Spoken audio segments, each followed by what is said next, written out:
欢迎大家。接下来我们会一连串的向大家介绍葡萄牙基金，话题将涉及到不同类型的基金类别，例如教育基金、能源基金、农业基金、科技基金等等。那么今天呢，我们先来探讨一下教育基金。投资葡萄牙教育基金不仅风险低，而且在教育这一始终需求旺盛的领域，提供了稳定的回报。把教育基金放进你的基金投资组合，可以更大的降低综合投资风险。教育是一个永恒的主题，无论经济如何变化，优质教育的需求始终存在。今天我们来看一看葡萄牙教育类基金的其中一个例子。该基金专注于国际学校，这些学校提供全球认可的高标准的教育，吸引了来自世界各地的学生。投资教育基金意味着你的投资在为社会做出贡献的同时，也能获得稳健的回报。对于寻求黄金签证的客户来说，这是一个理想的选择。接下来，请跟随我们的访谈，了解更多关于教育基金的细节。我们将与桑托斯先生进入深入的交谈，他是国际教育领域的资深专家。桑托斯先生将分享他对教育基金和国际学校发展的独到的见解。请继续关注，一起深入了解这个引人入胜的话题。Mr. Sanchez,Thank you very much for being here and introducing this project to our investors. Now, will you be able to share with us a brief overview of this international school? Yeah, of course. Thank you very much for the invitation and for sharing this with the investors. So International Sharing Education, we have 3 schools at the moment. We have one school in Madeira Island, one school in Lisbon, which is the one we are right now, and one school in Algarve. We have these 3 schools operating at the moment with roughly 1,000 students in total between the 3 schools. This project is a project that belongs to my family. Parents started this project previously with the one school in Madeira, and me and my brothers were 4. We took this project and we expanded from Madeira to Lisbon, and then later now also to Algarve. So we have the 3 schools operating at the moment. After we decided to expand this project, we decided to create the Sharing Education Fund to help us grow the schools, grow the projects, and be able to grow in a more steady way. And so through investment in funds through the Golden Visa program, we created our funds to be able to grow and expand our schools, our facilities, and expand more. Okay. I realize there are several international schools here in Portugal. What is your mission of the school and how does it differentiate itself from other international schools? Yeah, that's a very interesting question. So here in our schools, we have 3 main values that we follow very closely: multiculturalism, care, and hospitality.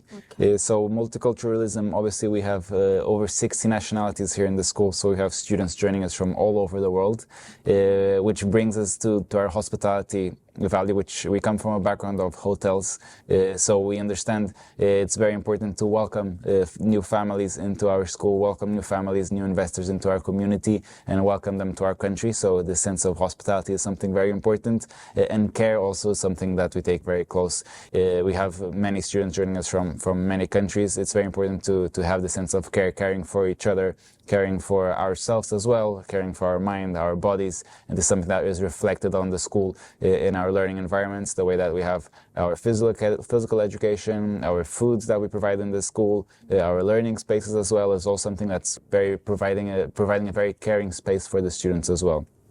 And so in our school also, as you can see from the spaces, they're a little bit different than a more traditional school. We work with a group of architects from Denmark called Rosenbosch. This is a group of architects, researchers, psychologists, teachers, that they study what's the best way for the students to learn, and we have designed the whole space around this. So this whole school, this whole campus is designed around the students, and together with this group of Rosenbosch, we also work with the International Baccalaureate, which is the most highly recognized curriculum, or not curriculum, but framework that schools follow. And so we work with this framework of the IB, providing the students with the best possible education here on our 3 campuses that we have at the moment. Oh, okay. So, what's the main source of revenue for the group?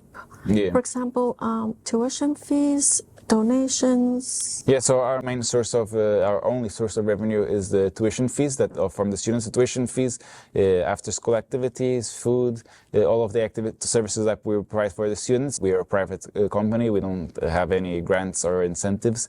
We work just with the private funding, and our revenue comes from the services that we provide to our students: tuition fees, after school activities, meals, everything that we provide for the students. Okay. Then how much do students pay for the tuition fees, per year? Yeah, so the tuition fees per year can start from 10,000 euro per year for the younger students, and they can go up to 25,000 per year for the older students in the last grades. Okay. Plus extras of food and after school activities, transport, plus extras.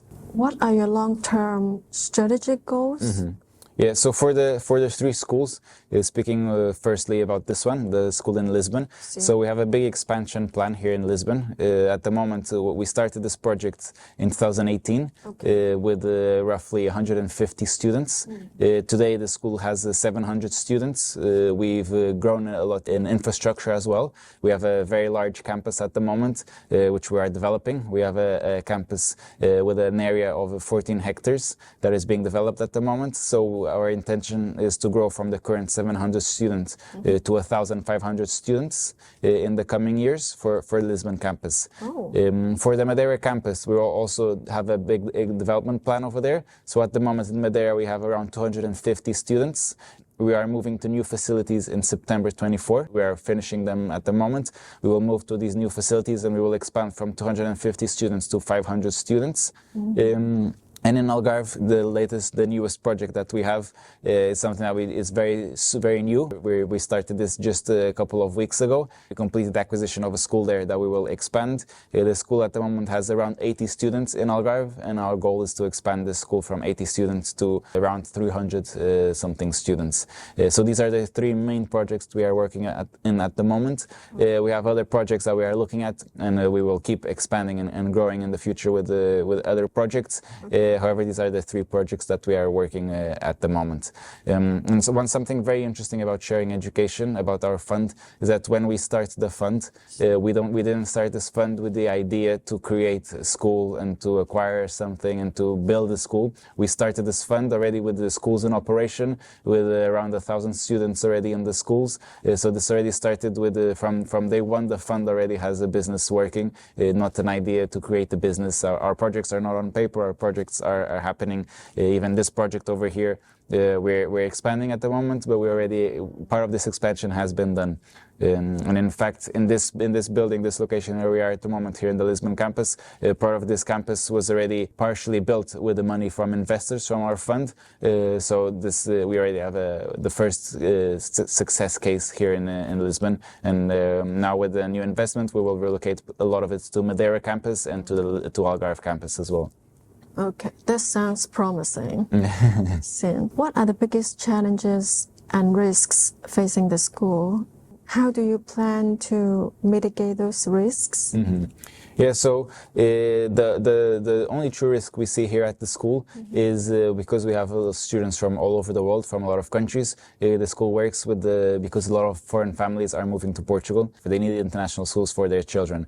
So we have a lot of international families here in the school, and we depend a lot on these international families living here in Portugal and staying in Portugal. So our biggest risk is that the families decide that they don't want to live in Portugal and they move out of the country. That's our biggest risk. The way we're mitigating this risk is in two essential ways. The one way is attracting more of the Portuguese families as well, having more Portuguese families in the school and attracting more Portuguese families, explaining that international schools are not just for expats and foreign families. They're for students that want an international education, and they can be Portuguese students as well. So we're growing our Portuguese student number as well, so that we can mitigate this risk.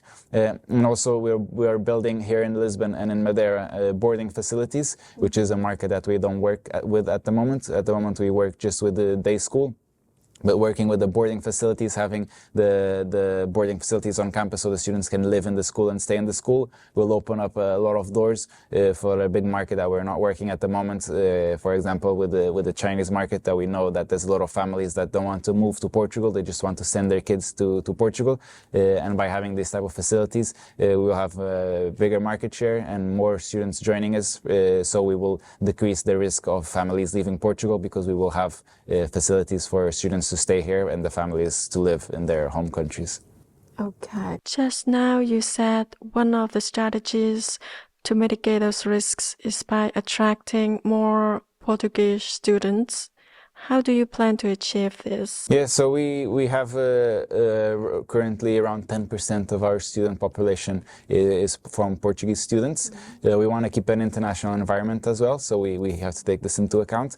But we also need to change a little bit the focus here about the school, because a lot of times Portuguese families see international schools and believe that these schools are for expats and for foreigners, when in fact these schools are not for expats or foreigners. They're for people that want an international education and that want a high quality education. And so we're changing a bit the mentality of the market and of the Portuguese market and explaining that this school is not just for foreigners, it's for everybody that wants an international and high quality education, so that we can mitigate this risk and not depend just on foreign families, but also have some Portuguese families locally here with us as well.